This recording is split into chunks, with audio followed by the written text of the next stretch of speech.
visiting lecturer in 2003. So that's just some of the research I do. It sort of fits in computer education. So, okay, so the move to an education-focused role. This year I had a meeting with my PMR supervisor, and we went through all the things I've done, and she said, look, you fit the education-focused role like a glove. Now, different reaction to my person had. I was kind of affronted because I thought, look, I see myself as an academic just the same as everyone else. I don't see it, just a normal academic, and I thought that she was putting me over in a special box. And so this initial upset in the meeting, and she was going through all the things I do. And as I was walking home, there was this revelation. Look, hey, this is where I fit. And Monash has created this role, this special role. So I thought, yes, look, this is where I belong. This is where I should be. This is the research I love doing in my faculty. There are quite, not often, but occasionally the comments, oh yes, but that's education research, like it's not discipline-based research, so therefore it's kind of not valued. So I thought, well, this is an opportunity to maybe further the cause of this type of research that I do. So after this meeting, I met with my PMO supervisor, Joy, and who was enormously helpful, and the three of us together worked through what the process would be. And I had 5 days to get an application in to move to education focus, because if I didn't get that application in then for that committee, then I couldn't go for promotion this year. So it was all very rushed, but once I started on that journey, I was really determined. So I got this application in, and writing the application was very, like Kirsten was saying, it was interesting. Suddenly I had a lot to say about the things I was doing, and it fitted very well. And that was successful. So then I began the process of promotion application, which takes an enormous time to gather all that information. Now, before I did this education focused, before I did the education focused application, I had this idea that as a level C, I could perhaps go to a level D education focus. So why transfer across when I know where I want to be? Why not go diagonally? But that wasn't, you can't do that. You've got to transfer and then go for promotion, or go for promotion and then transfer across. And I thought, well, that's where I want to be, so I'll transfer across and then I'll go for promotion. And that was, it was an enormous application to get together. I had to think carefully about the referees, and as I'm writing the application, I'm thinking, I wonder if the people, I want to make sure that they know that this application is a little bit different, that they're not judging me on the normal criteria. That was a bit of a concern.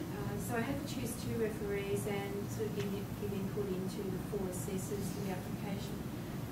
I was also worried about the committee, that my application would be sitting there with my colleagues, and how were they going to judge me in the committee? Would they realise that if I used more words for the education section, was I really doing the wrong thing? Okay, so I applied for promotion in June, and that was successful. So just some tips. There's an enormous amount of documentation, but it's good to read the documentation very thoroughly. Go to the meetings, you pick up clues at meetings, be clear on the criteria to address. Now, the promotion application varies slightly for the EF roles with the criteria, with the word limits. Now, I started off using more for the education section, but I ended up, after I rang them and they said, oh, if you use more for the education section, you must use less for the research. I didn't want to do that. No, that's the word of it. So I just went, I just used the normal word limits. I couldn't decide when I was writing that where to put things. Some things could go in different sections. I couldn't decide what weighting. I met with my PMO supervisor, and she said, well, no, go 45, 45 for education and research. So I did that, and I was very happy with that, so I sort of balanced it. But I really highlighting the links between research and education. So my application, different to Kirsten, was focusing on the education research. I've done research training, I've run courses overseas in research training. So my application was different to Kirsten's, and I think it was the feedback I got from a committee member. I know they're not going to give feedback, but she said my application would have stood up as a non-education focus, because I did address all the quantitative criteria that we had for our faculty, because I had them. If you've got it, use it, you know, use anything that you've got like that. I did the same thing with my HDRs, because it was so far above what people were doing at my level. I thought I'm using them to my advantage. So if you've got that, it stands out, then use it. Even though they say you don't have to use it, you may as well use it. But yeah, highlighting the links between research and education, this is really a good process for me, because I realise that subconsciously in my teaching, what I've done is drawn on the research that I've been doing, even though I see them sometimes as quite separate. But okay, I'd say I've done this in my class and it's using this contributing student pedagogy, and then I'd be able to reference a paper that I've written about it. So I think if you can do that, that can strengthen your application. Yes, and talk to the faculty management, because there was a lack of information about this role. No one had the full story. Joy had most of it. Joy was the most had most of the story, but my PMR supervisor had a little bit. The dean, I went to see the dean. He helped me with the application. He went through the application with me and had suggestions for the way I should phrase things. But I said to him, look, I'm worried about the committee, that they won't realise that this is a different application. He said, I'll be there, and so it will be all right. There was confusion, and I've still heard people talk about this. Oh, they're teaching-focused positions. So therefore, your research isn't counted in the. There's a lot of misinformation about the role still. So talking to people and just being upfront. Now, once I decided to move, that's what I'm going to do. And I didn't. After I made the decision, there's no more seeking advice. I decided to do that, and that's where I saw myself, and that's where I put myself, and that's where I wanted to be seen. So I think that's about all. Okay, so well, I'm in an interesting position. I've been with Monash since, at Gippsland Institute of Advanced Education since 1985, which gradually turned into Monash. And I don't have a PhD. I've been deputy head of school for 4 years, and I was told quite openly at one point relatively recently that I would not ever be promoted without a PhD. And I decided at this advanced stage in the position I was in, there wasn't much point in getting one at this point, so I was at a bit of a dead end in some ways. I had a master's in science and I had a Bachelor of Education.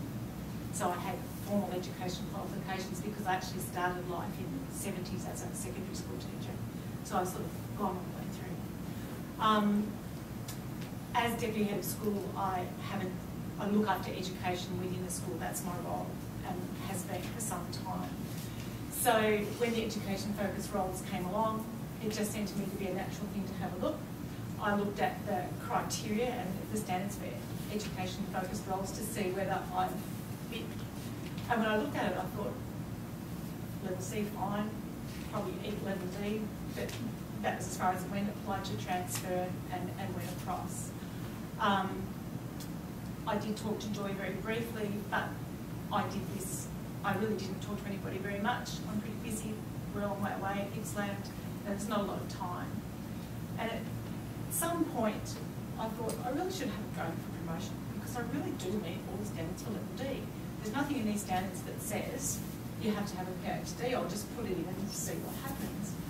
But I didn't actually share that with anybody because I didn't know that I'd get the application done because we had a lot going on down there. So I just beavered away in my copious free time. I didn't spend a lot of time on the application because I just didn't have a lot of time. But I had, you know, a CV, and I had some grant applications that I'd written, and I had my application for my education-focused transfer. So I had some things I could pull bits and pieces from. And I didn't actually tell anyone I was doing it until I actually knew I was going to put it in. I didn't want to tell everyone I was going to do it and then not get the application finished. So I notified my associate deans, you know, about a week before that was supposed to be in, so I didn't ever see their reports. I think one of them was overseas on leave. But I did speak to my head of school, and he was very supportive. And I also had terrific support from my previous head of school. I guess I did the same sorts of things that everyone else is saying here. I looked at the criteria and in my head made a list to make sure that I met all of those things, and then massaged them into the blocks, which was quite tricky.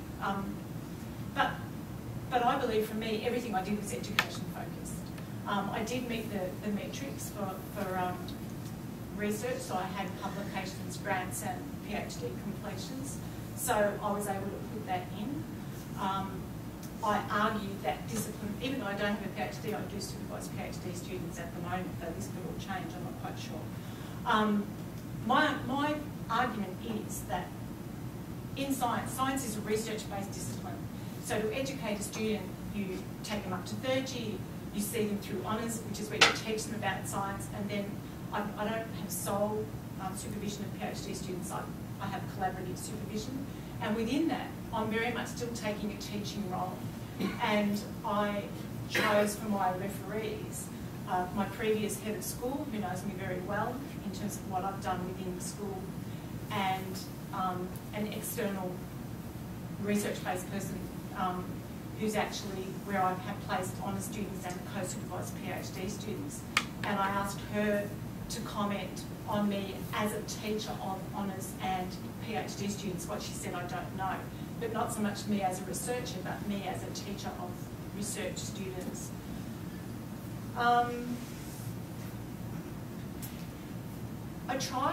used all the words, I used everything, and tried to put evidence in to actually show that you're doing all the things you do. And I think as educators, it's not even what you do yourself and what you coordinate, it's the influence you have on others as a senior person. And so you're actually trying to show that you're trying to set up a culture within your school. And I tried to find things that demonstrated that. The other thing I did that I think I found really useful was I got someone who, a professor with a research-focused head, to read my application for me through a research-focused lens, because I figured that's the committee that it's going to. Because as education-focused people, you value things differently. And he got me to change the order of things. He said, this is really important, make this really big. No, we won't really care about that one, make it smaller. So it was real, like he gave me really good feedback, just in terms of light and shade. Now, whether that would have made a difference, I'll never know. But science is a pretty, it's not a very flexible committee. And so I figured I had to make it look I had to stand up against all the other research-focused applications. And so he gave me some really good feedback. He was really the only person that gave me feedback. I didn't have time, basically. I didn't seek advice from people just because I didn't have time. In going to level D, as well as we only have 2 referees, you actually have to have 4 assessors. And my head of school sort of talked to me about who those assessors might be. And that was really, really hard. We Googled people and picked them off the web at random, basically. Of the 4 that were chosen, there were only 2 that I had some content, some knowledge of. Just because in Gippsland, it's really hard to make international, whatever, great connections. You tend to, it's hard enough for us to talk to people at Clayton, let alone too much further away. And so we tend to be a bit isolated. So I used one person that I'd published a chapter in a book that he'd written, so he didn't really know me, but he knew at least of me. And I chose the people who were education focused in their role, so you have to have people with associate professors or professors. So he was a deputy vice president education at his university. Someone else knew someone who had a PhD in science and education that they suggested, and they thought he would be okay. Clearly, I suppose he was. And then I picked just 2 people who by reading their things on the web, they sort of look like they would understand where I was coming from and my pathway. And for me, that was the hardest thing, was to try and find assessors, because my head of school had no idea. No one seemed to have any idea, and the people we knew were all internal, so they didn't qualify. And so that was a real gamble. And I think if I was in your shoes with a bit more time, you know, not doing it 2 weeks before the death knell, I would spend some time looking at who those people might be and making some of those connections. Like, for example, having been to the conference now, it would have been so much easier going now, because you've actually spoken to some people and you know what they're like. You know, that was a real challenge for me. So I think the thing is, if you meet the criteria, just go for it, and have the confidence in yourself that it will get through. I was amazed. I was told apparently that the committee said, "Do we want an associate professor at Monash without a PhD?" Someone said and somebody went, "Well, I think she meets the criteria, so I think we have to." So there was this real tension. And you do find people without PhDs in the education-focused area, particularly people like me who like dinosaurs and have been around for a really long time. Yeah. And so clearly it's not a barrier. There's nothing there that says you have to. So thank you, Jennifer. Thank you. Well, we might throw it open to the floor for questions. If you've got any questions. Yes.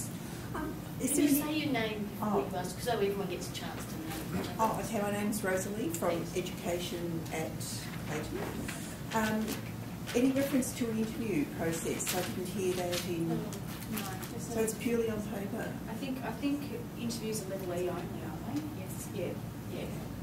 Thank you.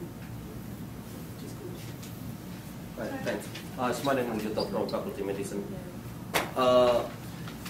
The consequences of promotion is increasing the salary. What happened if I knew exactly the budget of my department and I knew they couldn't afford to pay if it increased $5,000 a year? Then this is quite common. I mean, I don't know whether anyone... think they're allowed to refuse your promotion on the basis of their budget. It's not. I don't even think that's taken into consideration. It's not supposed to anyway. It's merit. Yeah.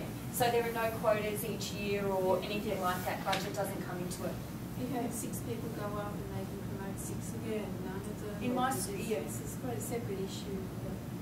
Yeah, in my school, seven level Bs became level Cs. Just in my school, in this round, and 2 C to D. So we had nearly 10 people promoted just in my school. How about with the contract, the fixed term system, like actually maybe nobody's having a similar experience as me myself, because our contract we do it every year. We are on a yearly contract. I'd say it would be something you'd be talking to your area about directly. It would depend on when the contract dates were, because it is a round process, and because promotion takes effect from the following year. So if you apply in 2012, your promotion would be effective from the 1st of January of 2013. So yes, you would need to have a contract effective from the 1st of January. Otherwise, I'd wonder, I guess, what you were spending your time on. I'd be talking to your area about that, about timing and what sort of options you might have. Okay, thanks. But so basically, we're on 1 yearly contract, so you're saying there's no point in applying for promotion? No, there is. I would just be talking with them about, what sort of mechanisms there might be for how they can get you ready for promotion, what sort of, like, what's going to happen with your contract, to give you some idea of, I guess they can't really give you surety at that time, but I guess it also depends on for what reason or for what type of contract you are on. Whether if it's a replacement contract or, if they can give you an idea of what sort of contracts might come up next year, or, so it's more individual than I can really give sort of general answer to. I've got another question. I didn't get on there. Jerry came from a different approach to Jerry and sort of got thrown straight into teaching and learnt the hard way, so I haven't done the education thing, no time, but absorbed it all. And I'm so extremely passionate about the course, and always wanting evaluations and constantly evaluating my students, so much so that they're just exhausted by evaluations. So they don't actually do, very few do the unit evaluations. What is the weight of these unit evaluations that go to the university? Because I've got very few of those, and I've got a whole, book of personal evaluations that I get them to do to improve my course, our course, which we have done in the last 5 years. So I'm just wondering how that will Very tie in. important, Well, they're on the application form. Yeah, there's separate sections for each of them. So you can put the unit evaluations and you can put student evaluations. So the official So your one. personal, so there's And you can also include, you get 5 pages of extra, evidence. 3 of mine were letters from, extracts from emails from students saying, "Aren't you I've got fabulous?" thousands of those. Yeah, and they count them, and you get the best ones, and they count. But there are separate sections to put unit evaluations kind of listed by year, and then student evaluations. So you can put both of them in. The other thing is, I think you just have to put in your evaluation. You just have to do it. Yeah. It's a table, I think. Yes. But I think that if you constantly do that, I think you just need to include as part of your story in the education, and I would say that you do it and describe how you do it. Some people, because you're doing it and you're not impartial, some of the people on that committee will not give any credence to them. More important, I think I would say, is how have you responded to the feedback? And I think if you said you did the survey, even if some of the committee people actually precluded, if you say what some of the feedback was and how you then changed the unit in accordance with that, a couple of examples, that would be powerful. I've got loads of those. Yes. Feedback from the Responding industry, to not the student student feedback, from the industry concrete you're response. feeding. I'd be encouraging your students to actually complete those sections. I'm thinking, Right. I don't even know the process properly. I'm so insular with my students. It comes out as advertised for that 4-week period towards the end of the semester. And you can, faculty that's highly encouraged, go on and say to them, look, please fill this out. I know that I've surveyed you 5 times this semester, but this one, is university-wide and is important. Can I ask a question? When you wrote the application, you're talking about innovations in the programs that you're responsible for. Did you ever align it with like Monash strategic objectives, like internationalisation, depth units, things that as an institution Monash, did you actually draw attention to how you've done that and how it did align with Monash's aims? No, I don't appreciate how people do that, but that would have been a good idea. I did, but I certainly looked at the graduate attributes and thought about how teaching at first year is the start of that process, essentially. Those 18 graduate attributes in science. Yeah, I looked at them after you suggested it to me, Joy, and had a good look at some of the kind of strategic goals.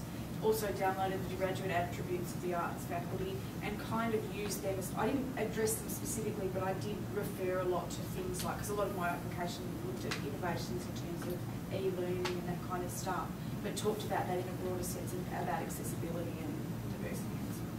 And I just did very briefly, because I developed a passport unit and we did a lot across the campus, like in Malaysia. But part of it is you haven't got enough room. No. It's like you haven't got time to sort of go into it with a word count type system.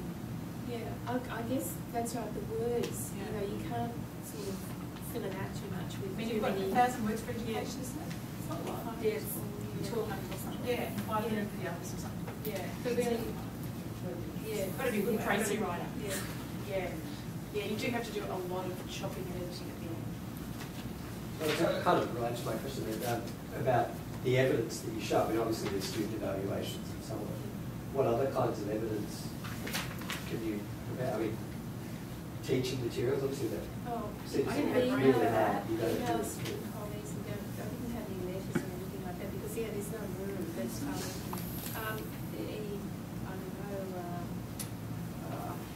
I had pointers to websites when I was talking about projects. I would give the link to the website for the project, things like that. Editor of journal, I would give a link to the journal page so if they wanted to go and just click on it and go and check it if they wanted to. So anything like that, any statement you make, just like doing research, you try and back it up. So giving some piece of evidence like that, like a web link or something like that, just shows really makes the application more solid. You're not just saying something, you've actually done it. You know, here's the evidence, here's your name on this journal. Yeah. So you sort of fit that in with like sort of referencing. Yeah, and then it through your takes application you time. could say C page, you know, point number 1 of evidence or something, so you can actually dot it. Yeah, and I reference my own papers and things like that, my own publications a lot. Okay, so I've worked in this area, here are the 5 publications in this project, things like that. So that's where the education, the performance standards, the education section, because there's the research, the education and service section. The education section's got the performance standard, and then it's got the indicators within and their framework, and then it's got examples of evidence. That's quite good. I also have to say that I think that the awards resources website that we've got, there's one on collecting evidence, one section, and one on using evidence. I reckon they've got some ideas too. Yeah, I was very strategic about using that because I had so much stuff. I had, you know, really great unit material. I didn't put any teaching materials in. I did things like screen captures of a blog I use in a class,